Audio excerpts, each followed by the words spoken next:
तो चलिए उस बीच एक बड़ी खबर अपने दर्शकों को बताएंगे जो इस वक्त की ब्रेकिंग न्यूज सामने आ रही है। बड़ी खबर क्या है? दरअसल लखीमपुर हिंसा मामले से जुड़ी बड़ी खबर। ब्रेकिंग न्यूज आपको बता दें, क्राइम ब्रांच ने आशीष मिश्रा से पूछताछ की है।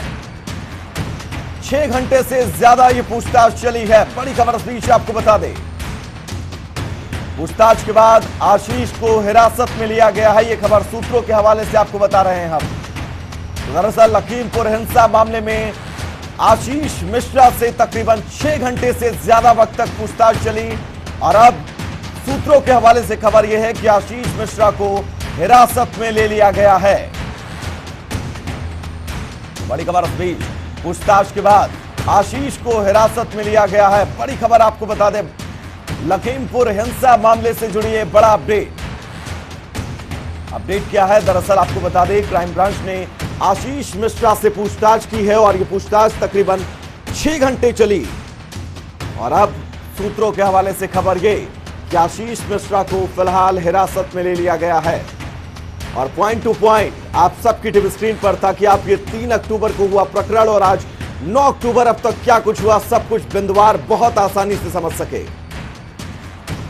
तो 3 अक्टूबर जब लखीमपुर में हिंसा हुई, उस हिंसा में 8 लोग मारे गए, जिनमें से 4 आंदोलनकारी किसान जबकि 3 बीजेपी कार्यकर्ता और 1 पत्रकार जिनकी हत्या की गई।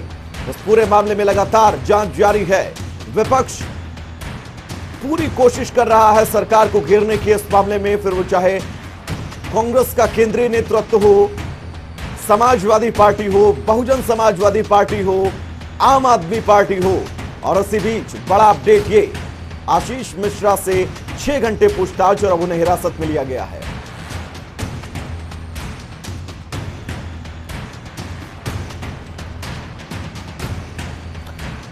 तो हमारे सहयोगी अनिल के अंकुर जुड़े हुए हैं लखनऊ से, जो पल पल इस खबर पर अपडेट हम तक पहुंचा रहे हैं। साथ ही न्यूज रूम से हमारे सहयोगी क्रांत जुड़ेंगे जो इस खबर पर विस्तार से अपडेट देंगे। अनिल के अंकुर, सबसे पहले मैं आप ही के पास आना चाहूंगा। तकरीबन 6 घंटे की पूछताछ, इस पूछताछ के अंदर क्या कुछ निकलकर सामने आया, खुलकर कुछ सामने आया? हिरासत में लेने की खबरें भी आ रही हैं, इस खबर में कितनी ज्यादा जान है, मैं चाहूंगा विस्तार से आप बताएं। देखिए, इसमें तमाम बातें निकल के आई हैं। एक तो जिस तरीके से बात हो रही थी कि गाड़ी में वो थे कि नहीं थे, गाड़ी किसके जो गाड़ी थी, थार गाड़ी जो आगे आगे थी, उसके पीछे फॉर्च्यूनर थी, तो थार गाड़ी का ड्राइवर कौन था, ड्राइवर किस रंग के कपड़े क्या थी, और आप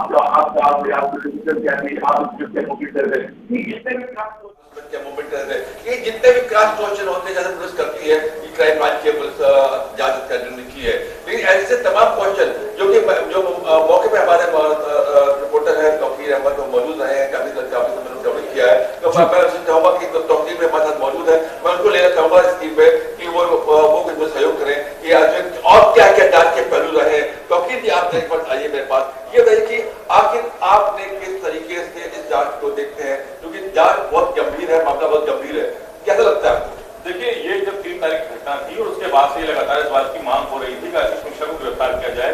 आरोप था उनके ऊपर के उनकी गाड़ी से ही जो किसान थे उनको रौंदा गया है और आशीष मिश्रा के जो पिता हैं, जो गृह राज्य मंत्री हैं, वो कह रहे थे कि उनका बेटा वहां मौजूद नहीं था।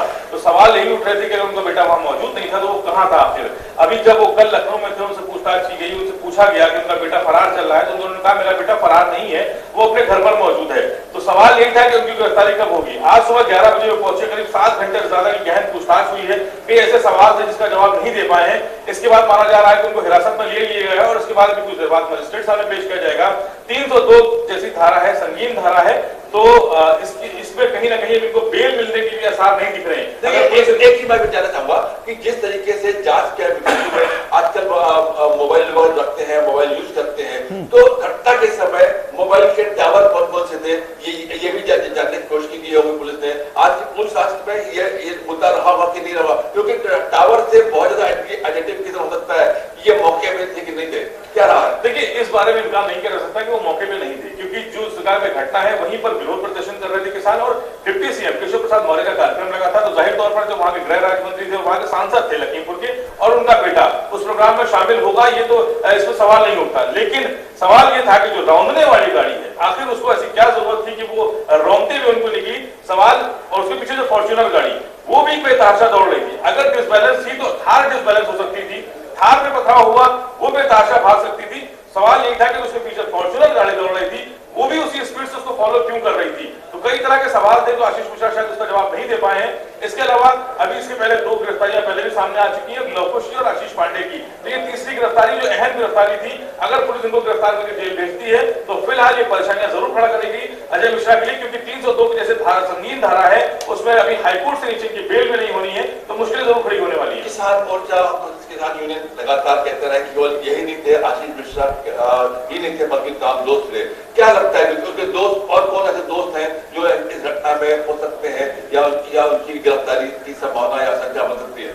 देखिए, उस समय जो कहा गया कि थार गाड़ी थी वो अजय मिश्रा के नाम पे दर्ज थी, उसके अलावा जो फॉर्च्यूनर गाड़ी थी वो अंकित दास के नाम पे दर्ज थी। तो ये भी बताया जा रहा है कि डिप्टी सीएम का कार्यक्रम था, इसलिए अंकित दास जो थे, जो अखिलेश दास जो यहाँ के कांग्रेस के वरिष्ठ नेता रहे हैं, उनके जो भतीजे ये वहां पहुंचे थे सिर्फ इसलिए क्योंकि उनको डिप्टी सीएम के कार्यक्रम में शामिल होना था।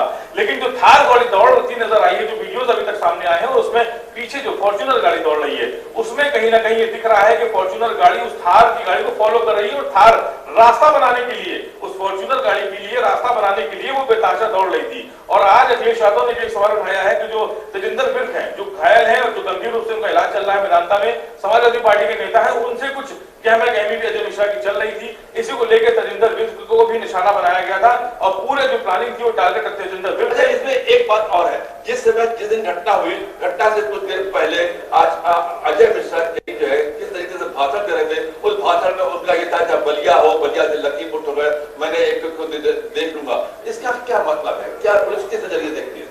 देखिए, पहले भी इनके एक हत्या का मामला इनके ऊपर दर्ज हो चुका है अजय मिश्रा के ऊपर। इसी को लेकर माना जा रहा था कि इनका ये बयान बड़ा विरोधाभासी था, किसानों के विरोध में था, और किसानों ने इसी बयान के बाद अपना विरोध दर्ज कराया था। डिप्टी सीएम आज की जांच के मुद्दे में जो आज पूछताछ की, तो उस मुद्दे में ये बातें रही है, नहीं निकलेगी। देखिए, सबसे बड़ा मुद्दा जो था कि इनकी पोजीशन को लेकर था कि जिस समय घटना हुई उस समय आशीष मिश्रा कहां थे। सबसे बड़ा सवाल यही था कि आप फॉर्च्यूनर में थे, आप थार में थे, थार में थे तो पीछे बैठे थे या ड्राइविंग सीट पे बैठे थे?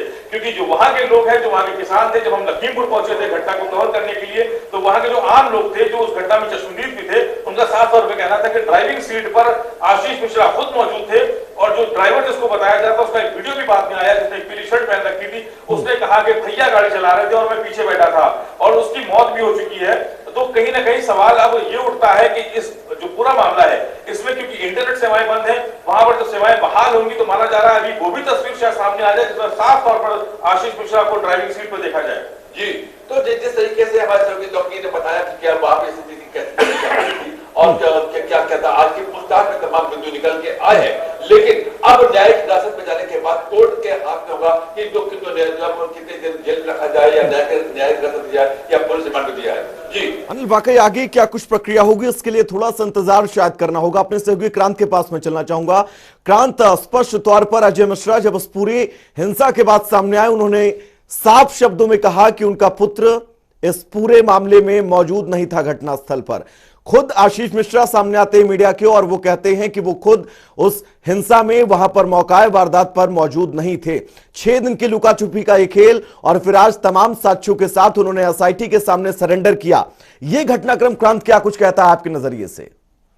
जी बिल्कुल, जिस तरीके से आशीष मेहरा सुबह क्राइम ब्रांच के सामने पेश हुए, उसके बाद जिस तरीके से 6 घंटे तक उनसे लगातार पूछताछ की, वो वाकई उनसे क्राइम ब्रांच ने कई सवालों के उनसे जवाब मांगे, और फिर खबरें सामने आई कि उनको हिरासत में ले लिया गया। लेकिन जिस तरीके से आपने जिक्र किया कि पिछले कई दिनों से लुका छिपी का खेल चला, पुलिस की तरफ से उनको समन भी जारी किया गया था, 2-2 उनके घर पे नोटिस लगाए गए। इस पूरे घटनाक्रम के बीच में लगातार यूपी पुलिस की तो किरकिरी हुई है, साथ ही साथ सरकार के ऊपर भी सवालिया निशान तमाम खड़े कर दिए, जिसका विरोधी पार्टी तमाम फायदा भी उठा रही है और यूपी सरकार की अब किरकिरी भी सामने हो रही है। हालांकि सरकार की तरफ से यही जवाब दिया गया वैभव कि जो भी दोषी होगा उसके खिलाफ निष्पक्ष कार्रवाई होगी, चाहे वो मंत्री जी के पुत्र हो, चाहे कोई भी, चाहे उसमें बीजेपी कार्यकर्ता हो, किसी के साथ भी भेदभाव नहीं किया जाएगा। एक निष्पक्ष जो प्रक्रिया होती है उसके तहत कार्रवाई की जाएगी। लेकिन विपक्षी पार्टियों की तरफ से वैभव लगातार यही सवाल उठाए गए थे कि अब तक मंत्री जी के पुत्र गायब कहां थे। उन पर संगीन मुकदमा दर्ज था, 302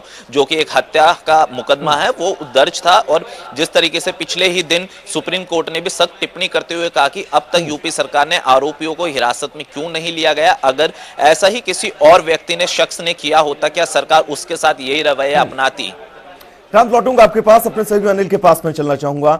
अनिल, अगर हम इस पूरे प्रकरण के दूसरे पहलू को खंगाले, हो सकता है आशीष मिश्रा उस दिन कार में ना मौजूद हो सकता है आशीष मिश्रा उस दिन जो हिंसा हुई, जो नृशंस हिंसा कही जाएगी, उसमें आशीष मिश्रा हो सकता है ना मौजूद हो, क्योंकि स्पष्ट तौर पर उन्होंने भी कहा कि वो उस वक्त वहां पर नहीं मौजूद थे। दूसरा पहलू भी ये हो सकता है। बिल्कुल ठीक कहते हैं कि यह भी संभव है कि आशीष मिश्रा वहां पर मौजूद ना हो, लेकिन अब जो भी घटना है वो जांच के बिंदु पे है और जो भी जांच में निकल के आएगा, जो साक्ष्य मिलेंगे, उसी के आधार पर अदालत फैसला लेगी, जाहिर सी बात है। लेकिन एक और बात राजनीति इससे अलग है। अभी मामला इनकी गिरफ्तारी से साफ नहीं होगा, क्योंकि तमाम विपक्षी दल, किसान मोर्चा, संयुक्त किसान मोर्चा सब इस बात का ऐलान कर चुके हैं कि किसानों का आंदोलन जारी रहेगा। किसानों को आंदोलन तब तक जारी रहेगा जब तक किसानों को उनका एक जो उनकी डिमांड पूरी नहीं होती। इसमें और बता दें कि जिस तरीके से कांग्रेस ने भूमिका निभाई है, तो कांग्रेस भी किसानों के साथ लगातार खड़ी दिखाई दे रही है और जन समाजवादी पार्टी ने भी सभी राजनीतिक दल आज उनके हिरासत में आने के बाद भी कोई संदेश नहीं आ रहा है कि वे लोग शांत बैठ जाएंगे। ये क्रम जारी रहेगा और मतलब भारत बंद से यूपी बंद था, जेल रोको आंदोलन था, ऐसे तमाम कार्यक्रम ये लोग आयोजित करने के मूड में है। जी अनिल, एक चीज और मैं आपसे समझना चाहूंगा, विपक्ष लगातार जिस तरह से दबाव बना रहा है, तमाम किसान संगठन जिस तरह से दबाव बना रहे हैं और स्पष्ट तौर पर यह कहना है कि आशीष मिश्रा की गिरफ्तारी हो, अजय मिश्रा अपने पद से इस्तीफा दे। दूसरा पहलू भी तो इस प्रकरण का हो सकता है। इस तरह से आपको नहीं लगता है कि जो जांच इस वक्त इस पूरे मामले में चल रही है वो जांच दबाव के दायरे में हो जाएगी? जी बिल्कुल सही बात आपने कहा कि देखिए जांच यहाँ से अभी शुरू हुई है, लेकिन इस जांच के यहाँ से शुरू होने से ये नहीं कहा जा सकता है कि आंदोलन समाप्त हो गया। हम आपको बता दें कि सारी समाजवादी पार्टी हो या कांग्रेस हो या जितने भी दल या भारतीय किसान यूनियन हो, संयुक्त किसान मोर्चा हो, सबके सब लगातार उनका चार्टर डिमांड है।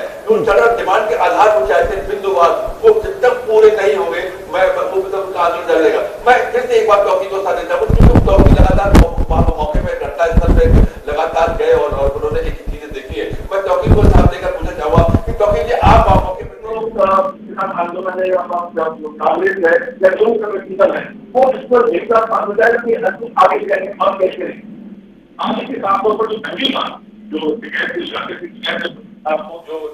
राकेश सिंह टिकैत जब पहुंचे थे वहां पर, तो उनकी जो पहली मांग थी वो थी कि जो गृह राज्य मंत्री हैं उनको पद से इस्तीफा देना पड़ेगा और यही उनकी आखिरी भी मांग हो गई है, क्योंकि बाकी मुआवजा मिल चुका है। नौकरी की जो बात थी कि सरकार की तरफ से वो भी पूरी हो गई है, तो कहीं ना कहीं गृह राज्य मंत्री को उनके पद से इस्तीफा देने की जो मांग है उस पर भी किसान अड़ी गए। उनका कहना है कि इनके मौजूद रहते अभी यहाँ पर जांच जो है वो निष्पक्ष नहीं हो सकती, क्योंकि जो पुलिस है, जो भी उनके पुलिस के अधिकारी हैं वो कहीं ना कहीं अधीन है गृह राज्य विभाग के, ऐसे होम डिपार्टमेंट के, तो उसमें ऐसी उम्मीद नहीं की जा सकती कि ये जांच निष्पक्ष तरीके से जारी रहेगी। फिलहाल अभी फिर ये बड़ी मांग और जो कल कांग्रेस का एक बड़ा रैली होने जा रही है बनारस में, उसमें भी इसका नाम बदला गया है और उसका फिलहाल किसान न्याय रैली उसका नाम दिया गया है, जो पहले दूसरा नाम दिया गया था। तो कहीं ना कहीं किसान का मुद्दा भी ठहरने वाला नहीं है। सबसे बड़ा मुद्दा यह है कि गृह राज्य मंत्री जिन्होंने दावा किया था उनका बेटा पेश होगा और न्याय जो है वो जो भी निष्पक्ष जांच की होगी। लेकिन वाकई हम इसी चीज का जिक्र भी कर रहे थे कि जांच जो भी हो वो पूरी तरह से निष्पक्ष हो। इस जांच के दरमियान जो भी आरोपी हो उन पर सख्त सजा दी जाए, लेकिन किसी निर्दोष को उस पूरे प्रकरण में ना फंसाया जाए।